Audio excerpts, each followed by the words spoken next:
Hello, welcome back to another 14 Minds Through Variance video. Today we are going to be covering balance. The way that this variant works is that each row and column must have the same number of minds. We can see here that they all have 2 in this case, and 2 across the columns. These are some non-examples. I think this one's relatively straightforward.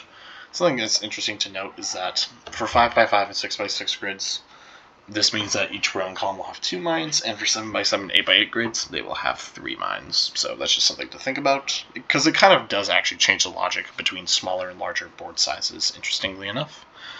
Anyway, we can go ahead and just get into it. This one's an interesting one. One thing we can immediately notice, though, is that the total for this set of 3 rows is 6 minds, right? We just know that by the by the balance rules. However, we also know that there are 6 minds in exactly this region. Said region's right here. We can kind of divide up to make it more clear. What that tells us, there are no minds over here. So there we are. This is generally a pretty good tactic, I guess, for solving these kinds of, or rather this specific type of puzzle, is that we can get a lot of information out of just kind of grouping things up. Like, for instance, then we also know there are 2 minds here, 2 minds here as well, and we can just kind of disregard these these cells because they aren't possibly able to have minds. But we know this total column must have 6 minds, so there are exactly 2 minds in this segment right here. But that tells us this column's minds are all centralized there, so neither of these are minds. There we kind of are. We can just go ahead and get rid of this now. That information is fairly intuitive. One kind of constants you can note is that in normal Minesweeper, this one could have all 3 minds here. This can only actually have at most 2. Some needs to have exactly 2 just by the fact there's only one other open mine. So there we go. Next thing we can also just notice, by normal Minesweeper logic, we know that's the case, and that finishes off the row, so there we are. Alright. We also know that there can only be 1 more mine here just because of this column. It needs to have 2 total, already has 1, so the other mine for this 2 must be over here. This 3 is also finished. That finishes off this 2, and we can see the column's accurate. Okay. So now one other thing we can kind of notice is that there's only going to be able to be 1 mine here. That means there has to be 1 mine there. That finishes off this column, so there we go. That also tells us that there are 2 mines in this region right here to finish off this 4, because there will be 2 mines over there. And that means this column is also finished, so there we go. And I think now we can just kind of, we can see this row has been done for a while. This 4 is then finished, this 2 is finished, and that allows us to finish off this column. And then lastly, since this row is finished, we can see there are only 2 mines left, 2 cells left. There we go. Okay. We will now move on to a more difficult balance puzzle. Here we go. That's awkward. It looks like I was halfway through one earlier, so there we go. I've noticed that sometimes I guess I just was playing this game and then I had other things to do or whatever. I'm not really sure. Well. Either way, we can start considering this group of cells here. I'm wondering if it would be good to consider maybe the fact that since there are 7 mines in this region right here, right? We know there are 7 there. That means there needs to be only 1 within all of these cells. That's a really weird region to kind of call out, but yeah. So that's something we can kind of note. Is maybe what I'll do is I'll instead just box all of these in with red for now.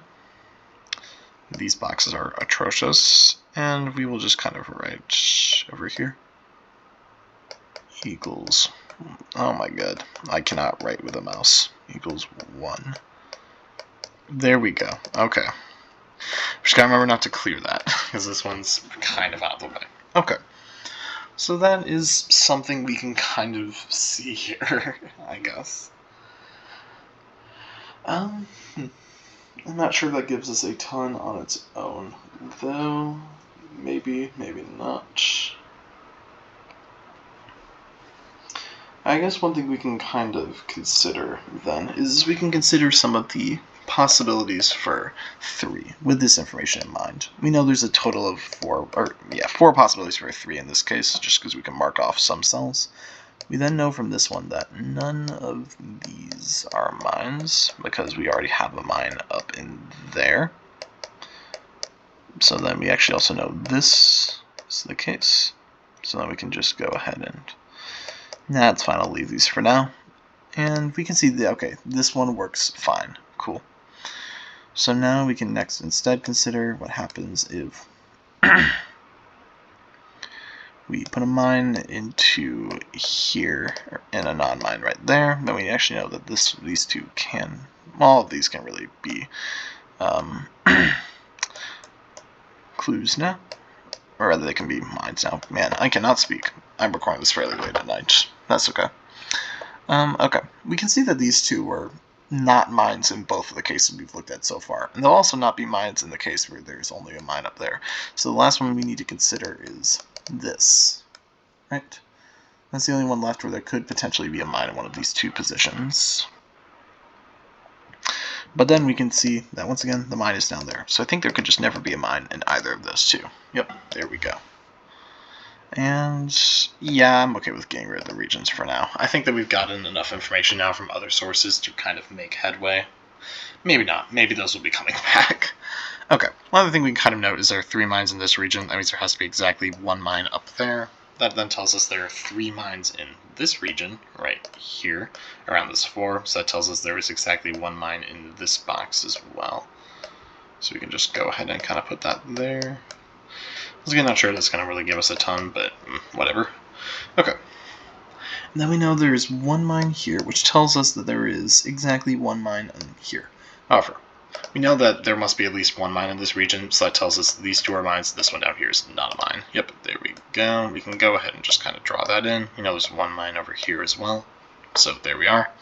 So it tells us there's 1 mine down there. So what this then means is that if we have 2 mines here, and this one needs a total of 6, there must be 4 mines in this region as well. That's something. Don't know that really gives us a ton. That's alright. Well, we actually also we can further make this simple. This is something we could have already gotten earlier, but here, whatever. Then we know there are 3 mines here, and there's 1 mine over here. There we go. So we've kind of chained this out, I guess. It's something. I honestly know this is going to help us a ton immediately. That's alright. We can consider maybe what we can do about this 4 here, I guess, right? So first of all, let's assume that this one here is not a mine. Then we know this one must be a mine. We also then know that both of these have to be mines because there can only be 2 mines in that region. So we can mark all of these off as well. And now we've run into a problem finishing up this 2. Therefore, we can say that this one down here is a mine. Cool. Okay. So I guess we can then continue to consider the case where there just is a mine there. Or rather, sorry, we'll say that there is not a mine here to make this more clear. I think this is going to be fine, though, in this case. Yeah. Yep, it looks like it will be, at least right now. Now we can put our 2 mines for this one over here. We also know this one's not a mine there. And yeah, from here it looks like we are okay. Well, I guess we can actually further prove some things about this case, right? We can put in all of this information. There you go. Might be relevant later. So the alternative is if this one is a mine, then we know this one down here is not a mine, this one is a mine, this one over here is not a mine, and what else does this give us? Then we know that okay. I guess then from here we kind of have multiple different cases, right, where there's either a mine up there or a mine down there. One thing I guess we can kind of notice is that if there's a mine up here in this case, then since there isn't a mine down there, we know there must be 1 mine here, 1 mine here. This one is not a mine. Similarly, though, if we put a mine here, that one up there is also not a mine. So there we go. That makes sense, actually. It stems from the fact that there was a 6 total there in this region. Yeah, it needs to be a part of it. Good thing that we kept up the yellow stuff, because that just breaks that clue, so we can go ahead and mark this all down, and we're just going to clear that. That red thing there almost misled me. That was not from a completed case. Or rather, that was from halfway through a case. You were there, you heard what happened, you saw it. So anyway, we can just kind of get all this information from completing a row there, column there, and just kind of going along through it. We can finish up this row as well, and then finish up that group, or that clue. So, there we go. We're now going to move on to some combinations with balance. I guess I'll start on balance multiple since I haven't done anything with it yet. So, here we go. Alright, and if you don't recall what multiple does, literally just go back and watch the video. It's still there. It's okay. So first of all, we have two cases here. Either these two are filled in and one black is filled in from specifically within these two. Either way, we can see that. And I think this part's going to be important. I can kind of already see why. Right now, none of those must be mines, right? If instead we have all three blacks filled in, we still need one of these grays filled in here, and then none of these will be mines. So either way, there we go. Okay, one thing we can now kind of consider is what to do in, I guess, red and yellow cases here, right? So in the red case, first of all, we can see that this is always going to be here, just in order to kind of finish up the difference of 2 between these two. So there we are. And we also know that neither of these can ever be mine, so we can actually just kind of get that, and that tells us the same information. Whereas in the yellow case, we can see that neither of these will be filled in now because of this 4, so that means this one up here must be filled in. So we can go ahead and get that real quick. Cool. And another thing I'm wondering, for the yellow case, no, I don't think this gives us enough information yet to isolate things down further in that case, right? Like, we can't necessarily say anything where it's like, oh, it's here, or whatever. So, okay. It might be worth it, though, to think about that anyway. Actually, one other thing we could see is that in the yellow and red case, this one is not a mine just because it's part of a completed row or column, depending on which one you're looking at. So there we are. Okay, that gives us something now. So then, in the yellow, I guess first we can start with the red case. Red case is actually just impossible here because, not necessarily impossible. You actually, this is something we can mark earlier, we always know that one's also always a mine. So we can actually just finish off this row. Okay. So the red case then. Now the red case is now impossible. The only maximum we can get is 5, so it must be the yellow case. We can just get rid of all of that. There we are. This 4 clue is finished now. That entire thing is finished. So are both of these columns. So is this column right here. That finishes up the 6 as well. This 2's finished. This row's finished. Okay, it looks like we might be mostly through it. We can also finish up this column and then this row. And yeah, okay, there we go. That puzzle fell apart pretty quickly. Oh well. We will now continue on to, you know what, I haven't done a liar in a bit. I also haven't done wall. Maybe we'll do both of those and call it good. Okay. Is this how this puzzle starts? Yeah, it is. Okay. I don't know. Sometimes it throws me off when puzzles have a lot of clues, because usually, especially the exclamation mark ones, they don't. So, anyway, okay. We know that each of these rows must have 2. I guess something we can kind of notice here is that if this one... I guess let's consider what happens if this 3 is a 4. We then get this. We also know there must be a mine here, and the last mine must be there. Huh? Okay. What that then means is that we can only have a total of 2 mines around this 4. This is actually something we could have just seen earlier. We can only have 2 mines around this 4. That's not enough. It needs to have at least 3. So then we know this is a 2.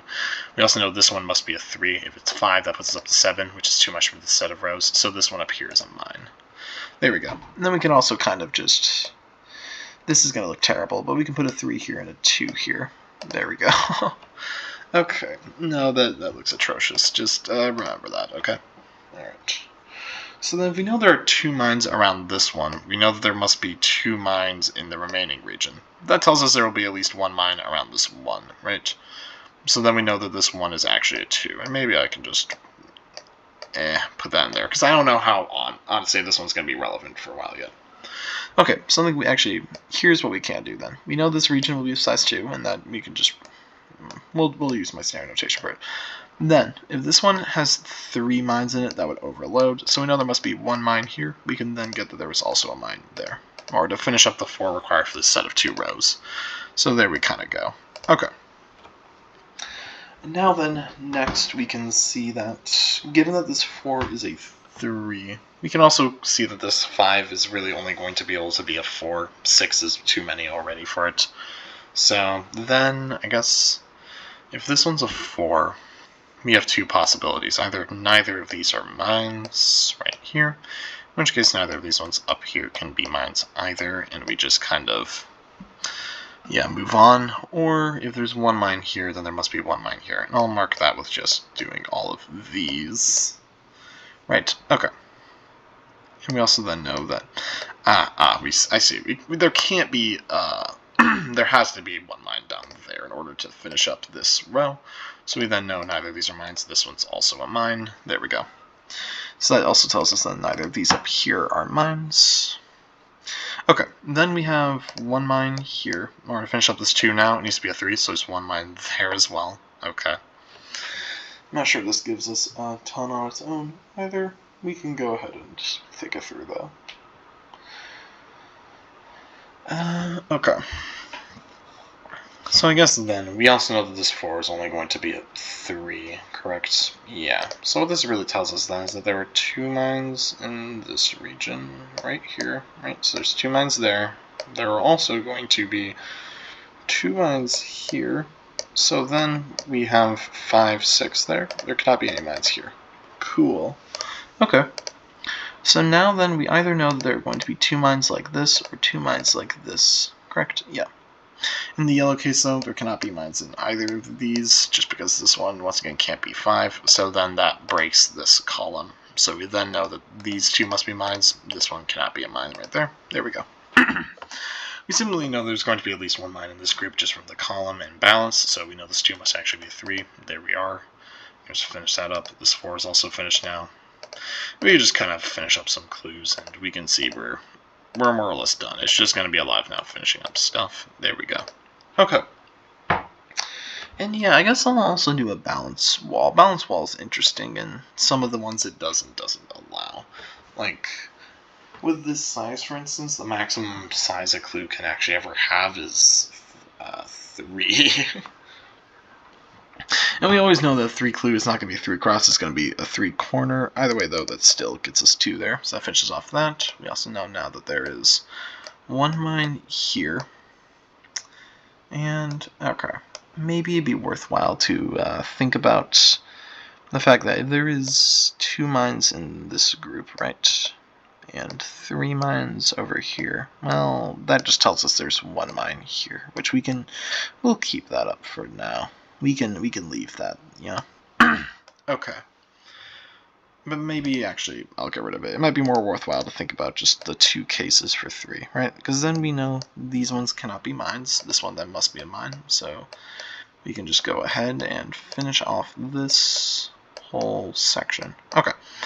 Now, if we are in the opposite scenario, then we know that there are no mines going down here. I guess these don't really matter. We're not really worried about those right now. We can get that later. Okay. So we know that there is no mine there. What that tells us then is, since this one needs to have a difference of at least 1, there must be a mine there. There cannot be mines in either of these, so we can just mark this one off real quick. Cool. And then we also know there must be 1 mine in each of these groups here, right? However, we also know that we need to place a block of size 2 somewhere. That block can't be up here. That'll put 3 mines in this row total, so it must be down here. Therefore, we get this, and then we also get that one up there. So we know neither of these are mines. This one is a mine right there. There we go. Okay. Whoops. Want to keep that. We also know since there's a difference of 2 between these 2, must be a mine here. That finishes up this column, and this clue is also done. This clue is also finished now. Then in order to finish up this column, put 2 there. We need to put 1 down there. You can finish up both of these rows, and here, we'll just get rid of this real quick. Because this 1, 2 clue is already now finished. There we go. 3 clues done. Can finish up these rows and columns. And as you can see, we are finished with the puzzle. So there we go. Yeah, that one went pretty quickly. Oh well. I think that's where I'm going to end the video for today, though. Next time we're covering the last main variants, and afterwards we will probably go on to maybe hashtag, and then we'll go on to some of the weird question mark variants you can see here in all of their glory. So, yeah. Next time we have Eyesight. I will see you then. Goodbye.